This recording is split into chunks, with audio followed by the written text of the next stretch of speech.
ಬೆಳಗಾವಿಯಲ್ಲಿ ರಂಗೇರಿದೆ ಲೋಕಸಭಾ ಚುನಾವಣಾ ಅಖಾಡ. ಪುತ್ರನಿಗೆ ಟಿಕೆಟ್ ಘೋಷಣೆ ಬೆನ್ನಲ್ಲೇ ಅಖಾಡಕ್ಕಿಳಿದಿದ್ದಾರೆ ಹೆಬ್ಬಾಳ್ಕರ್. ಪುತ್ರ ಮೃಣಾಲ್ ಪರ ಪ್ರಚಾರಕ್ಕಿಳಿದಿದ್ದಾರೆ ಸಚಿವೆ ಲಕ್ಷ್ಮೀ ಹೆಬ್ಬಾಳ್ಕರ್. ಹಿಂದೂ ಮತಗಳನ್ನ ಸೆಳೆಯೋದಕ್ಕೆ ಕೇಸರಿ ಅಸ್ತ್ರ ಪ್ರಯೋಗ. ಕಾಂಗ್ರೆಸ್ ಧ್ವಜಕ್ಕಿಂತ ಕೇಸರಿ ಧ್ವಜವನ್ನ ಹಿಡಿದು ಮತ ಪ್ರಚಾರ ಮಾಡ್ತಾ ಇದ್ದಾರೆ. ಮರಾಠಿ ಭಾಷಿಗರೇ ಬೆಳಗಾವಿ ಕ್ಷೇತ್ರದಲ್ಲಿ ನಿರ್ಣಾಯಕ. ಹಿಂಡಲಗ ಗಣಪತಿ ದೇವಸ್ಥಾನದಿಂದ ಬೈಕ್ ರ್ಯಾಲಿ ಮಾಡಿದ್ರು. ಬೈಕ್ ರ್ಯಾಲಿ ಮೂಲಕ ಮತಬೇಟೆಯನ್ನ ಶುರು ಮಾಡಿದ್ದಾರೆ ಸಚಿವೆ ಲಕ್ಷ್ಮೀ ಹೆಬ್ಬಾಳ್ಕರ್.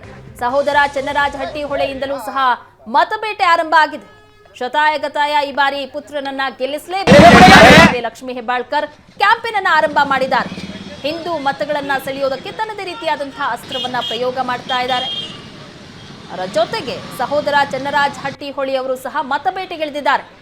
ಹಿಂಡಲಗ ಗಣಪತಿ ದೇವಸ್ಥಾನದಿಂದ ಬೈಕ್ ರ್ಯಾಲಿ ಮಾಡೋದರ ಮೂಲಕವಾಗಿ ಕ್ಯಾಂಪೇನ್ ಅನ್ನ ಆರಂಭ ಮಾಡಿದ್ದಾರೆ.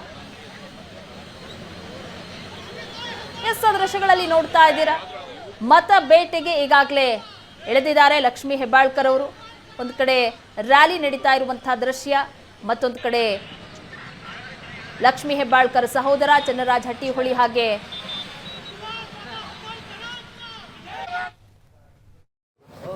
ಬೆಳಗಾವಿ ಜಿಲ್ಲೆಗೆ ಸತೀಶ್ ಅಣ್ಣ ಜಾರಕಿಹೊಳಿ ಅವರಿದ್ದಾರೆ. ಚಿಕ್ಕೋಡಿ ಪಾರ್ಲಿಮೆಂಟ್ಗೆ ನಾನಿದ್ದೀನಿ. ನಾವು ಅಲ್ಲಿ ನನ್ನ ಅವಶ್ಯಕತೆ ಇದ್ದಾಗ ನಾನು ಅಲ್ಲಿ ಹೋಗ್ತೀನಿ, ಇಲ್ಲಿ ಸತೀಶ್ ಅಣ್ಣ ಅವರ ಅವಶ್ಯಕತೆ ಇದ್ದಾಗ ಅವರು ಇಲ್ಲಿ ಬರ್ತಾರೆ. ಸೊ ಎರಡೂ ಕಡೆ ಬ್ಯಾಲೆನ್ಸ್ನ ಮಾಡಿ ನಾವು ಪ್ರಚಾರ ಮಾಡ್ತೀವಿ. ನೋಡಿ, ಏನು ಅನುಕೂಲ ಆಗುತ್ತೆ ಅದನ್ನೆಲ್ಲ ವಿಚಾರ ಮಾಡಿಕೊಂಡು ವಿರೋಧ ಪಕ್ಷದವರು ಏನು ಮಾಡ್ತಾ ಇದ್ದಾರೆ ಅದನ್ನೆಲ್ಲ ನಮಗೆ ತಲೆ ಕೆಡಿಸ್ಕೊಳ್ತಾ ಇಲ್ಲ. ನಮ್ಮ ಪಕ್ಷದವರು, ನಮ್ಮ ಜಿಲ್ಲೆಯ ಮುಖಂಡರು ನಮ್ಮ ಮೇಲೆ ಒಂದು ಭರವಸೆ ಇಟ್ಕೊಂಡು ಪ್ರತಿಯೊಬ್ಬ ಮತದಾರನು ನಿರ್ಣಾಯಕನ ಅಂತ ಮನಸ್ಸಿಂದ ಹೇಳಲಿಕ್ಕೆ ಬಯಸ್ತೀನಿ. ಯಾಕಂದರೆ ಪ್ರತಿಯೊಬ್ಬರು ಕೂಡ ಇವತ್ತು ಭಾಳ ವಿಶ್ವಾಸದಿಂದ ನಮ್ಮ ಜೊತೆಗಿದ್ದಾರೆ. ಎಲ್ಲರೂ ವಿಶ್ವಾಸಕ್ಕೆ ತೊಗೊಂಡೋಗಿ ನಾನು ಚುನಾವಣೆ ಮಾಡ್ತೀನಿ ಅಂತ ಹೇಳಿ. ಬೆಳಗಾವಿ ಲೋಕಸಭಾ ಕ್ಷೇತ್ರದ ಅನೇಕ ಸಮಸ್ಯೆಗಳು ತುಂಬ ಇದೆ. ಪ್ರಚಾರ ಬಂದಂಗೆ ಪ್ರತಿಯೊಂದು ಸಮಸ್ಯೆಯನ್ನು ಜನರ ಮುಂದೆ ಇಟ್ಕೊಂಡು ಹೋಗ್ತೀನಿ. ಈಗ ಇನ್ನೂ ಶುರುವಾತ ಮಾಡಿದ್ದೀನಿ. ಬರುವಂಥ ದಿನದಲ್ಲಿ ತಮ್ಮೆಲ್ಲರ ಗಮನಕ್ಕೆ ಆ ಸಮಸ್ಯೆಗಳನ್ನ ತರ್ತಾ ಪ್ರಚಾರ.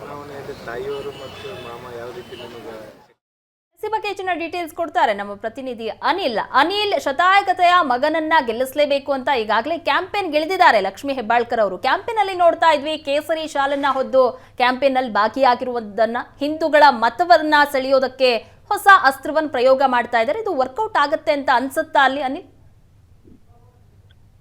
ನಿರೀಕ್ಷೆಯಂತೆ ಬೆಳಗಾವಿ ಲೋಕಸಭಾ ಕ್ಷೇತ್ರದ ಕಾಂಗ್ರೆಸ್ ಟಿಕೆಟ್ ಸಚಿವ ಲಕ್ಷ್ಮೀ ಹೆಬ್ಬಾಳ್ಕರ್ ಪುತ್ರ ಮೃಣಾಲ್ ಹೆಬ್ಬಾಳ್ಕರ್ ಅವರಿಗೆ ಸಿಕ್ಕಿರುವಂತದ್ದು. ಇವತ್ತು ಅವರು ಅಧಿಕೃತವಾಗಿ ರ್ಯಾಲಿಗಳನ್ನು ಕೂಡ ಆರಂಭ ಮಾಡಿರುವಂತದ್ದು. ಬೆಳಗ್ಗೆ 8:00 ಬೆಳಗಾವಿ ಹಿಂಡಲಗದಲ್ಲಿ ಇರ್ತಕ್ಕಂತಹ ಗಣೇಶನ ದೇವಸ್ಥಾನಕ್ಕೆ ತೆರಳಿ ಅಲ್ಲಿ ವಿಶೇಷ ಪೂಜೆಯನ್ನ ಸಲ್ಲಿಸಿದ್ರು. ಬಳಿಕ ಬೆಳಗಾವಿ ಮಹಾನಗರದಲ್ಲಿ ಇರ್ತಕ್ಕಂಥ ಎಲ್ಲ ಮಹಾತ್ಮರ ಪುತ್ಥಳಿಗಳಿಗೆ ಅವರು ಏನು ಮಾಲಾರ್ಪಣೆಯನ್ನ ಮಾಡಿರುವಂತದ್ದು. ಮೃಣಾಲ್ ಹೆಬ್ಬಾಳ್ಕರ್ಗೆ ಸಚಿವೆ ಲಕ್ಷ್ಮೀ ಹೆಬ್ಬಾಳ್ಕರ್ ಹಾಗೂ ಮಾವ ಹಾಗೂ ಪರಿಷತ್ ಸದಸ್ಯ ಚನ್ನರಾಜ್ ಹಟ್ಟಿಹೊಳಿ ಅವರು ಕೂಡ ಸಾಥನ್ನು ನೀಡಿರುವಂತದ್ದು. ಕಳೆದ ವಿಧಾನಸಭೆ ಚುನಾವಣೆಯಲ್ಲೂ ಕೂಡ ಗ್ರಾಮೀಣ ಕ್ಷೇತ್ರದ ಪ್ರತಿನಿಧಿಸುವ ಲಕ್ಷ್ಮೀ ಹೆಬ್ಬಾಳ್ಕರ್ ಅವರು ಕಾಂಗ್ರೆಸ್ ಧ್ವಜಕ್ಕಿಂತ ಕೇಸರಿ ಧ್ವಜಗಳನ್ನೇ ಜಾಸ್ತಿ ಏನು ಬಳಕೆಯನ್ನ ಮಾಡಿದ್ರು. ಅಲ್ಲಿ ಸಾಕಷ್ಟು ಮರಾಠ ಮತದಾರರಿದ್ದಾರೆ ಅನ್ನೋ ಕಾರಣಕ್ಕೆ ಕೇಸರಿ ಧ್ವಜಗಳನ್ನ ಹೆಚ್ಚಾಗಿ ಬಳಕೆ ಮಾಡಿದ್ರು. ಈಗಲೂ ಕೂಡ ಮಗನ ಗೆಲುವಿಗೆ ಹಿಂದೂಗಳ ಮತಗಳನ್ನ ಕ್ರೋಢೀಕರಣ ಮಾಡೋಕೆ ಸೆಳೆಯೋ ಸಲುವಾಗಿ ಇದೀಗ ಮತ್ತೆ ಕೇಸರಿ ಬಾವುಟಗಳನ್ನ ಹೆಚ್ಚಾಗಿ ಬಳಸ್ತಿರುವಂತದ್ದು. ಇವತ್ತು ಹಿಂಡಲಗ ಗಣಪತಿ ಗುಡಿಯಿಂದ ಚೆನ್ನಮ್ಮ ವೃತ್ತದವರೆಗೂ ಬಂದು ಅಲ್ಲಿ ಕೂಡ ಚೆನ್ನಮ್ಮ ಪುತ್ಥಳಿಗೆ ಮಾಲಾರ್ಪಣೆಯನ್ನ ಮಾಡಿದ್ರು. ಅಂಬೇಡ್ಕರ್ ಪುತ್ಥಳಿಗೆ ಮಾಲಾರ್ಪಣೆ ಮಾಡಿದ್ರು. ಸಂಗೊಳ್ರಾಯನ ಪುತ್ಥಳಿಗೆ ಮಾಲಾರ್ಪಣೆ ಮಾಡಿರುವಂತದ್ದು. ಜೊತೆಗೇನೆ ಛತ್ರಪತಿ ಶಿವಾಜಿ ಪುತ್ಥಳಿಗೆ ಮಾಲಾರ್ಪಣೆ ಮಾಡಿ ಇದೀಗ ಏನು ರಾಜಮನೆತನದಲ್ಲಿ ಇರ್ತಕ್ಕಂಥ ಶಿವಾಜಿ ಮೂರ್ತಿವರೆಗೂ ಕೂಡ ರ್ಯಾಲಿ ಹೋಗಿರುವಂತದ್ದು. ಅಲ್ಲೂ ಕೂಡ ಸಾಕಷ್ಟು ಸಂಖ್ಯೆಯಲ್ಲಿ ಏನು ಲಕ್ಷ್ಮೀ ಹೆಬ್ಬಾಳ್ಕರ್ ಅವರ ಬೆಂಬಲಿಗರು ಹಾಗೂ ಕಾಂಗ್ರೆಸ್ ಕಾರ್ಯಕರ್ತರು ಕೂಡ ಪಾಲ್ಗೊಂಡಿರುವಂತದ್ದು. ವಿಶೇಷ ಅಂತಂದ್ರೆ ಕಾಂಗ್ರೆಸ್ ಧ್ವಜಕ್ಕಿಂತ ಇಲ್ಲಿ ಕೇಸರಿ ಧ್ವಜಗಳು ಹೆಚ್ಚಿರುವ ಹಿನ್ನೆಲೆಯಲ್ಲಿ ಅದರಲ್ಲೂ ಬೆಳಗಾವಿ ಉತ್ತರ, ಬೆಳಗಾವಿ ದಕ್ಷಿಣ ಹಾಗೂ ಬೆಳಗಾವಿ ಗ್ರಾಮೀಣದಲ್ಲಿ ಮರಾಠ ಮತದಾರ ಜಾಸ್ತಿ ಇರುವ ಕಾರಣಕ್ಕೆ ಇದೀಗ ಕೇಸರಿ ಧ್ವಜನ ಬಳಸಿ ಮರಾಠ ಮತದಾರರನ್ನ ಓಲೈಕೆ ಮಾಡ್ಕೊಳ್ಳುವ ದೃಷ್ಟಿಯಿಂದ ಲಕ್ಷ್ಮೀ ಹೆಬ್ಬಾಳ್ಕರ್ ಒಂದು ಕೇಸರಿ ಅಸ್ತ್ರವನ್ನ ಬಳಸ್ತಿರುವಂತದ್ದು. ವಿಧಾನಸಭೆ ಚುನಾವಣೆಯಲ್ಲಿ ಅವರು ಸಹಜವಾಗಿ ಅದರ ಲಾಭವನ್ನ ಪಡೆದಿರುವಂತದ್ದು. ಲೋಕಸಭೆ ಚುನಾವಣೆಯಲ್ಲಿ ಅದರ ಲಾಭದ ನಿರೀಕ್ಷೆಯಲ್ಲಿ ಲಕ್ಷ್ಮೀ ಹೆಬ್ಬಾಳ್ಕರ್ ಇದ್ದಾರೆ. ಅದು ಯಾವ ರೀತಿ ವರ್ಕೌಟ್ ಆಗುತ್ತೆ ಅನ್ನುವಂಥದ್ದು ಈಗ ಕುತೂಹಲಕ್ಕೆ ಕಾರಣವಾಗಿರುವಂತದ್ದು. ಥ್ಯಾಂಕ್ ಯು ಅನಿಲ್, ನಿಮ್ಮೆಲ್ಲ ಡೀಟೇಲ್ಸ್ಗಾಗಿ.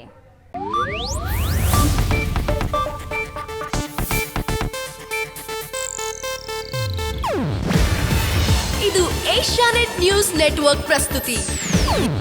ನೀವು ನೋಡ್ತಿದ್ದೀರಾ ಏಷ್ಯಾನೆಟ್ ಸುವರ್ಣ ನ್ಯೂಸ್.